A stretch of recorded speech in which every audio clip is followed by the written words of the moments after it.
Hello लोगोफोर दिनैहाय आरो गुबुन मोनसे भिडिअआवहाय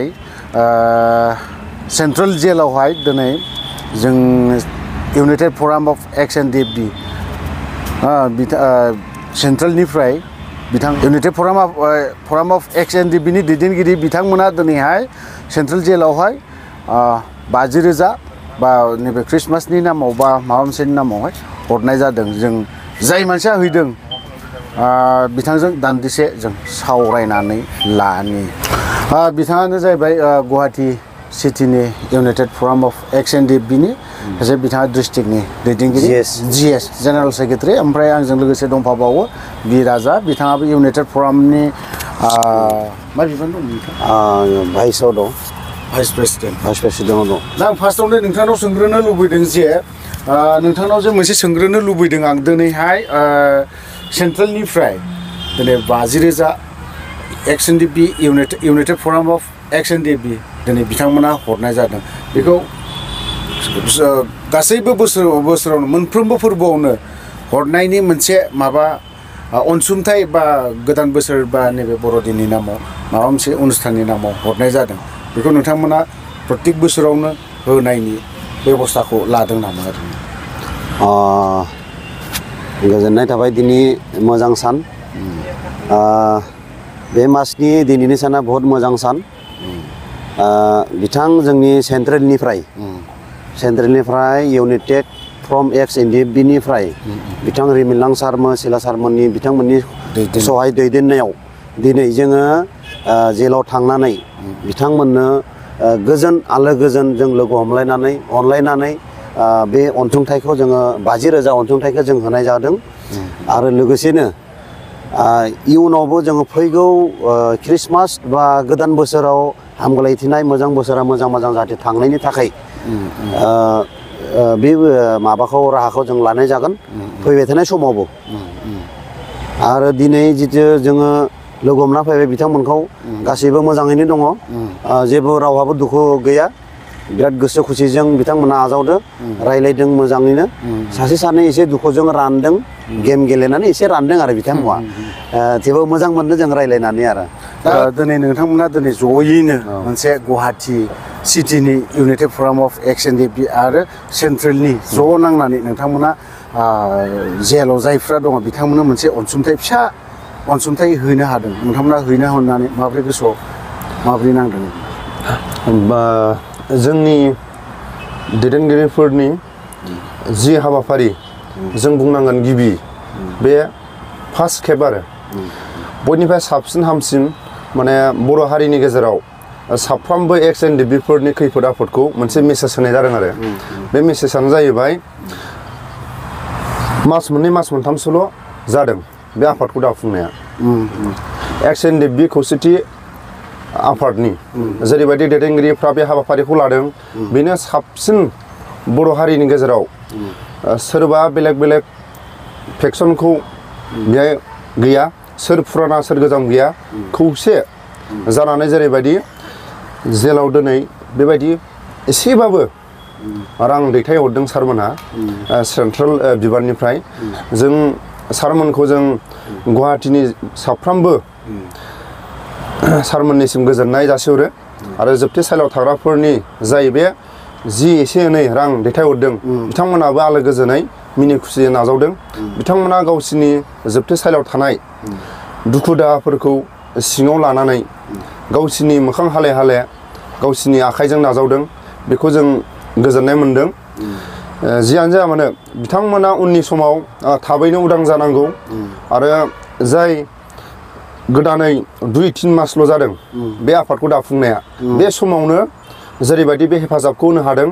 आं आसा खालामो मोनफ्रोमबो ex-ndfbफोरनि केसफोरनि सायाव, ex-ndfबफोरनि जेंनानि सायाव, साफ्रोमबो बर' रायजो राजाफोरनि जेंनानि सायाव, आरो जेरैबायदि गामि ओनसोलाव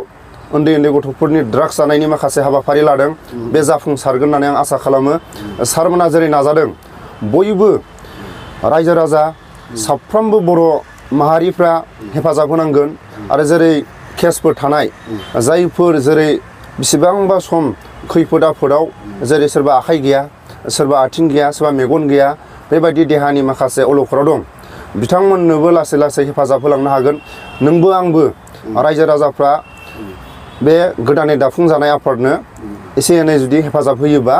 साफ्रोमबो ex-ndfb खैफोद आफोदखौ सहाय सुंनो हागोन होननानै आङो सारमोननिसिम बे मेसेजखौ हरो आरो अराय सम बेबायदि बयबो बिटिआरनि जेसेबां थिखादार गिदिर गिदिर न'खरफोर दं बिथांमोनाबो एनडिबिफोरनि माखासे जेंनानि सायाव एसे एनै जुदि हेफाजाब हरोब्ला आरो बिटिआरनि बाहेरायाव बर' रायजो राजाफ्रा बांसिनानो दुखिया आरो सासेबो बर' थिखादार नुवा बिटिआरनि बाहेरायाव बिनि थाखायनो आङो आसा खालामो साफ्रोमबो जायफोर एसे एनै सहाय खालामनो हायो बिथांमोना बे गोदानै ex-ndfb खौसेथि आफादनि दैदेनगिरिफोरनि जेरैबायदि आगान सुरलांनाय साफ्रोमबो ex-ndfbफोरनि नाजालांनायखौ रायजो राजाफ्रा आरो लोगोसे ज' बयबो लैहोर लैहोर हेफाजाब होलांनो हायोबा दानि बे ड्राग्स जानाय माखासे निसा मुवाफोरखौ माखासे जोंनि बर' हारिनि गेजेराव जोबस्रांहोनो हागोन होननानै आङो आसा खालामो दा नोंथांनि सायाव दिनैहाय जोंनि ex-ndfb सोद्रोमाफोर दं लिड केडारनिफ्राय उन्दै थाखोनिफ्राय गिदिर थाखोसिम दा गोबाङानो जोंनि सेन्ट्रेल जेलावहाय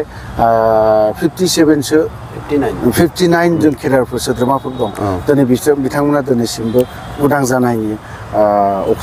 उदां जानायनि मोनसेबो लामाखौ नुनो मोनाखै बा बावहाय नोंथाङा सरकारनि सायाव माबा मोनसे खावलायगोन नामा सरकाराथ' थिगैनो दं सरकाराथ' बर' हारिखौ अराय सम माने जेरैखि जाया माने नासयनाय बर'फोरनि मोनफ्रोमबो आफादखौ जेरैखि जाया बोरै नासयनो हागोन बे सरकारा बेखौ स्ट्रं बे सरकारनि स्ट्रंखौ जोंनि बर' हारिया खौसे जानानै जोंनि बर' हारिनि आफादफ्रा खौसे जानानै जेरैबायदि जोबथे साइलाव थानाय बिथांमोनखौ उदां खालामनो हानायनि माखासे लामाखौ जोंनि बर' हारिनि साफ्रोमबो बर' रायजो राजाफ्रा स्ट्रं जानांगोन बिनि थाखायनो दिनै मोनफ्रोमबो आफादा सोरबा दिनै बुनसु सोरबा आबसु सोरबा बिपिएफ सोरबा इउपिपिएल बिथांमोना गावजों गाव सोमखारिलायनायखौ स्रां गावजों गाव माने दोनथ'नानै बिथांमोनखौ उदां खालामनाय बर' हारिनि सोमावसारग्रा आबसुनिफ्राय बिलटिनिफ्राय एनडिबिनिफ्राय साफ्रोमबो सोमावसारनाय बिथांमोननि केसफोरखौ बर' रायजो राजाफ्रा जेरै हेफाजाब होनायाव केस थानाय बयबो जेरैबायदि जों नुदों गुबुन हारियाल' माने बिथांमोननि बिथांमोननि लामाखौल' सरकारा बोस्रांदों बर'फोरनि लामाखौ बोस्राङाखै जेरै गुबुन हारिफ्रा दिनै बर' गामिफ्राव हर सान थांबाबो दिनै जेंना गैला बर' सेंग्राफ्रा बर' रायजो राजाफ्रा दिनै टाउन सहराव दिनैसिमबो मोखां बोदलानानै समायना रमायना ड्रेस गाननानै दिनै टाउनाव थांनो हायै बे कन्डिसनाव दं पुलिसखौ नुबानो जोंखौ हमना लांसिगोन बेबायदि गोसोआव दिनैसिमबो दं बिनि थाखायनो आसा खालामो गोदानै दाजानाय ex-ndfb खौसेथि बे आफादा जेरैबायदि आगान सुरदों बेखौनो आसा खालामो आङो जेरैबायदि दैदेनगिरिफ्रा साननानै दिनै सोरबा दिनै सिलाखौ बुंदों सानसे समाव इउपिपिएलआव इलेक्सन गेलेदोंमोन सोरबाया होनदों गुबुन गुबुन आफादजों इलेक्सन गेलेदोंमोन नाथाय समाव जेरैबायदि एनडिबिनि जेरैबायदि एकर्डखौ लानानै माखासे गादियाव जिरायनानै एनडिबिफोरनि जेंनाखौ बोस्रांनो हागोन होननानै माखासे आवगायदोंमोन बेबायदि समावबो माखासे इउपिपिएलनि जेरैबायदि जों नुदों जायफोर दिनै खामानि मावनो ओंखारनाय मोजां मानसिफ्रा देरहासारनो हायासै जायफोर माखासे उन सिगां लोगोफोरखौ साननो रोङो बिथांमोनासो सोरनिबा आदब खायदायाव बिथांमोनहा देरहानानै गादियाव दं जाय मानसिफ्रा मोजां बिथांमोना इलेक्सन गेलेदोंमोन बिथांमोना देरहासारनो हायासै बिथांमोना जुदि देरहासारनायमोनब्ला बिथांमोना मोजां खामानिखौनो मावलांगौमोन होननानै आङो मेसेज होयो आरो मालाबाबो सानना दे सोरबा सिला सारा इउपिपिएलआव इलेक्सन गेलेनानै जेननानै दिनै बे गोदानै आफादखौ दाफुंनो आगान सुरनायाव माखासे राजनितिक नोजोर लालायनाय बा सानलायनायफोरखौ गारनांगौ मानो होनोब्ला जेरैबायदि बिथाङा जेरैबायदि जेंनाखौ नुदों बे जेंनाखौ नुनायखायसो दिनै बे गासिबो लोगो नांनानै मोनफ्रोमबो पार्टिनिफ्राय बै समनि सोरबा डिसास सोरबा रिटियार बयबो बे बिबानाव लोगो मोनलायोबा सोलाय सुलु जालायगोन माखासे समफोरखौ खामानि मावलायनांगोन गावजों गाव दिनै सोरबा गोदानावल' बिबानखौ लादों सोरबा गोजामा मोनाखै सोरबा बै समनि फुरानाफोरखौ खबर लालायनो मोनाखै नाथाय सारमोना हास'वाखै आं बेखौ मेसेज होयो सारमोना बावाखै 2-3 मासल' जादों बे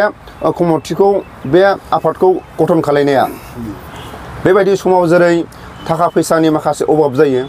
बिटिआरनि बाहेरायाव कार्बि आलंनो धेमाजिनो गुफुरनो गुबुन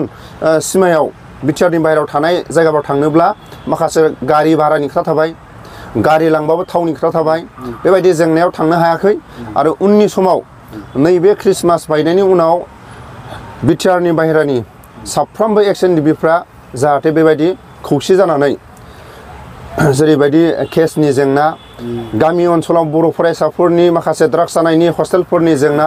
बर' फरायसा हिन्जावसाफोरनि जेंना गामि ओनसोलाव गावजों गाव रायखुमालायनाय जिखुनु जाया राजनितिकनि बे जेंनाफोरखौ बोस्रांलांनो हागोन होननानै बयबो हेफाजाब होयोबा जाफुंसारगोन होननानै आङो बयनिसिमबो मेसेज होनानै आंनि बिबुंथिखौ आं दोनथ'बाय। आं जोबथारनायावहाय general गुवाहाटीनिनो city कामान्डनि United forum of ex-ndfbनि सासे जेनेरेल सेक्रेटारि GS बिथांनाव आं मोनसे खोथा सोंनो लुबैदों। दिनैहाय इउनाइटेड फराम अफ ex-ndfbआ ड्राग्सनि फारसे एसे सांग्रांथि खालामनो नागिरदों आरो बेफोरबायदिनो गुबुन गुबुन जायगानिफ्राय सोरबाया बिसि थाखानाय फिसाय थाखानाय सोरबाया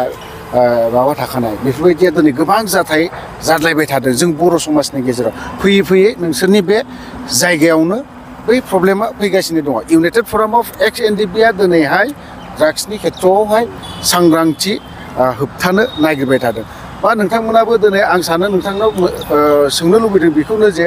इउनाइटेड फराम अफ ex-ndfbनि नोंथाङा जेनेरेल सेक्रेटारि हिसाबै दिनै ड्राग्स जानायखौ बावहाय बेसेबां